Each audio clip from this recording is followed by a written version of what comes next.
بزرگ سنایا کرتے تھے کہ ایک شخص سے بہت سارے لوگ دوستی کا دم بھرنے لگے، تو اس کے والد نے کہا، بیٹا، ہر دوست کہلانے والا شخص دوست نہیں ہوا کرتا، بڑی جانچ پڑتال کے بعد کسی کو دوست سمجھنا چاہیے۔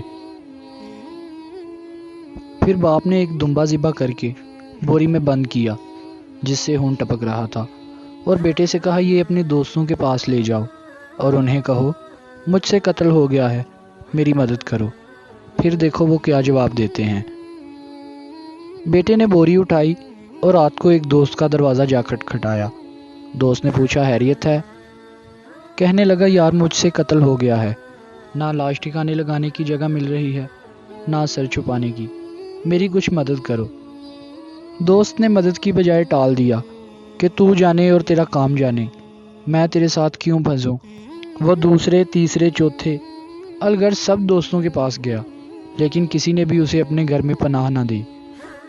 وہ مایوس ہو کر والد کے پاس آیا اور کہا، ابا حضور، آپ درست فرما رہے تھے، واقعی وہ میرے دوست نہیں تھے، جو مصیبت کا سن کر ہی بھاگ گئے۔ والد نے کہا، بیٹا، میرا ایک دوست ہے اور زندگی میں نے اس ایک کو ہی دوست بنایا ہے۔ اب تو یہ بوری لے کر اس کے گھر جا اور دیکھ وہ کیا کہتا ہے۔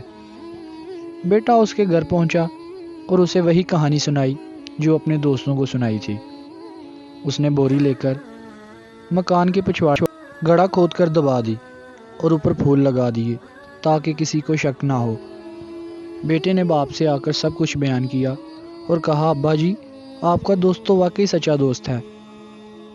باپ نے کہا، بیٹا، ابھی ٹھہر جاؤ، اتنی جلدی فیصلہ نہ کرو، کل اس کے پاس دوبارہ جانا اور اس سے بدتمیزی کرنا، پھر جو رد عمل ہوا وہ آ کر مجھے بتانا۔